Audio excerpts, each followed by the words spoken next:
Olá, tudo bem com vocês? Como vocês estão? Bem-vindos a mais um devocional do dia. E hoje, dando continuidade ao nosso O Chamado de Deus para mim, vamos lá no, na parte mais difícil de atender o chamado do Senhor. Dê a outra face.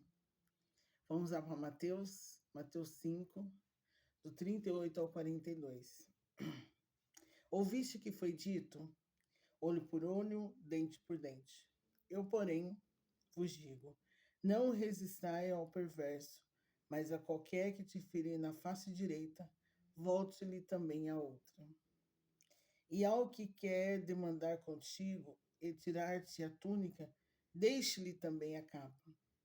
Se alguém te obrigar a andar 1 milha, vai com ele 2. Dá a quem te pede e não voltes as costas ao que deseja que lhe emprestes. Difícil, né? Viver o chamado do Senhor não é muito fácil, porque existem algumas coisas que nós precisamos abrir mão. Quando nós ainda éramos adolescentes, aconteceu um caso bem, tipo assim, nós temos muita história, tá? E falando de dar a outra face, aconteceu um episódio na igreja que um menino foi e mexeu na bicicleta de um outro. Nós chegávamos na igreja, então tinha o estacionamento de um lado e do outro lado da igreja era o estacionamento das bicicletas. Então todo mundo chegava e ia estacionando, era até legal de ver, ia estacionando sua bicicleta encostado na parede da igreja. E teve um menino lá que foi com a bicicleta dele e um outro garoto mexeu na bicicleta dele. E ele pegou e falou que tinha sido o meu irmão mais novo que tinha mexido. E coisa de criança, né? A fala que dizem quando as crianças estiverem brigando, você não interfira, porque depois eles vão fazer as pazes e os pais vão ficar brigados, porque criança é assim. E eu lembro que a confusão foi geral. E de repente, o pai do menino, dono da bicicleta, veio. E do jeito que ele veio, assim, gente, o meu irmão, ai, o meu irmão caçula, ele era pequeno. Acho que ele tinha por volta de uns, acho que 8 anos. Acho que se foi 8 anos era muito. Mais que isso, eu não me recordo bem a idade dele, mas ele era pequeno. Lembro que ele era pequeno. E aquele homem grande, né? Gente, do jeito que ele veio, mas ele encheu a mão e deu no rosto do meu irmão. Aquilo acendeu uma ira tão grande que seguraram o meu irmão mais velho, que o meu irmão mais velho partiu para cima do pai do menino.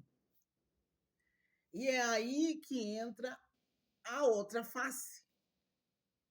Que meu pai foi lá, pegou meu irmão chorando, ele e minha mãe pegaram meu irmão chorando. Falou assim: nós vamos resolver isso. Virou as costas e foi embora.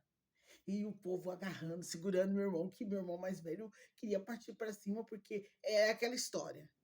Eles, o mais novo e o quarto, os dois, que eles têm a idade próxima, então juntava os dois contra o mais velho, porque é uma idade de.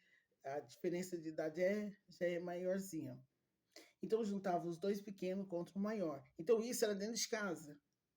Então os dois se uniam contra ele, então ele era contra os dois. Né? Aquela coisa de irmão. Mas na hora de defender, ninguém podia colocar a mão nos irmãos dele. Isso é com todos nós. Você quer brigar comigo, você briga, você faz o esqueceu, você faz o que você quiser. Mas não mexa com os meus irmãos. Aí é outra história. Tá? Eu posso, às vezes, ficar brava com eles, mas vocês não podem falar mal deles. Principalmente se vier falar para mim. Aí o negócio fica estranho, fica feio. Né? Porque assim, é irmãos. Você pode ver que ele está errado. Você tá vendo, você pode comentar, mas outra pessoa vir comentar, aí pergunta para quem é irmão se não é assim. E naquele momento, né, daquela confusão. Meus pais pegaram meu irmão e saíram. E depois o pastor chamou e falou assim: não, vamos resolver. Meu pai, não, pastor, não precisa.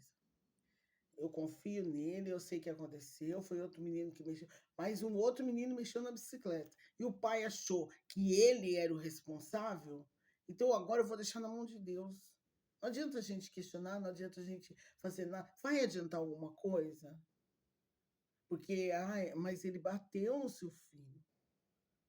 Mas olha, eu entrego nas mãos de Deus. Gente, tinha muita coisa, que os meus pais tinham assim. O meu pai tinha um domínio próprio tão grande que às vezes eu falava assim, gente, meu Deus, o que acontece com esse homem? Porque a gente, o sangue já subia, né? Era sangue nos olhos, o desejo de vingança era muito grande. E ele nos ensinava que nós tínhamos que deixar nas mãos de Deus. Então, muitas vezes, atender o chamado do Senhor vai exigir total controle e domínio próprio nessa questão. Não vai ser olho por olho, dente por dente. Eu estava pregando e o fulano falou mal de mim. Agora eu vou sair falando mal dele. Não, você tem que fazer diferente. Existem momentos, existem tantas coisas que as pessoas falam, e você nunca ficou sabendo. Mas existem coisas que você fica sabendo. A vontade é de falar assim, eu vou lá tirar satisfação. Eu não estou devendo nada para essa pessoa, porque essa pessoa sai falando de mim, isso, aquilo outro. Eu vou lá tirar satisfação. Aí a pessoa pensa, e você já sabe o auê que vai dar, e fica ali. É fácil? Não, não é fácil. Quem falar que é fácil, não é fácil. Então eu via sempre nos meus pais esse domínio, essa questão de não é olho por olho, dente por dente, mas é a questão de, olha, se algum perverso te ferir a face direita, você dê a outra. Era simplesmente nos reunir embaixo das suas asas e nos proteger sem avançar na outra pessoa. Não é fácil. Então, você ser chamado pelo Senhor, é você ter esse domínio próprio. E você fazer como Jesus está nos ensinando, como Jesus fala aqui, e ainda o título é acerca da vingança. Nós não devemos vingar. Lá aqui mesmo, no Sermão do Monte, aqui no versículo 11, bem-aventurados sois vós, quando por minha causa vos injuriarem e vos perseguirem, mentindo, disserem todo mal contra vós. Regozijai-vos e exaltai, porque é grande o vosso galardão nos céus, pois assim perseguiram os profetas que vieram antes de vós. Jesus está falando assim, olha, vocês não podem querer se vingar, porque as pessoas, elas vão falar de mim. E hoje, nos dias que nós estamos vivendo, quantas heresias, quantas besteiras nós ouvimos as pessoas falarem de Jesus. E a gente não tem vontade de revidar. A gente não tem vontade de ir lá e falar, o que vocês estão falando? Vocês estão falando besteira. A gente não tem vontade de ir lá e falar assim, eu vou mostrar para vocês. Que cai um raio na sua cabeça, porque você está falando de Jesus. E Jesus fala assim, olha, não precisa se injuriar por minha causa. Não precisa entrar em atrito, não precisa entrar em briga. Uma coisa é você se posicionar, outra coisa é você querer bater boca com essas pessoas. É você dar murro em pontas de faca. Você só vai se machucar. E a pessoa continua lá te desafiando, te alfinetando, e você fica totalmente machucado. Então, para você entender e viver esse propósito, entenda-se que não é olho por olho, não é vingança. Você não vai tratar com vingança, mas você vai tratar com amor, domínio próprio. É a palavra do dia, domínio próprio. Manter a tranquilidade, manter a paz, manter a cabeça no lugar. Eu sei, calma, respira, eu sei que não é fácil. mas você consegue, pela pessoa do Espírito Santo que habita em nossas vidas. Então hoje dê outra face e resista, mantenha-se na posição e com certeza você será mais do que vencedor. Amém? Que Deus te abençoe, que seu dia seja um dia abençoado e até o próximo vídeo, se Deus quiser.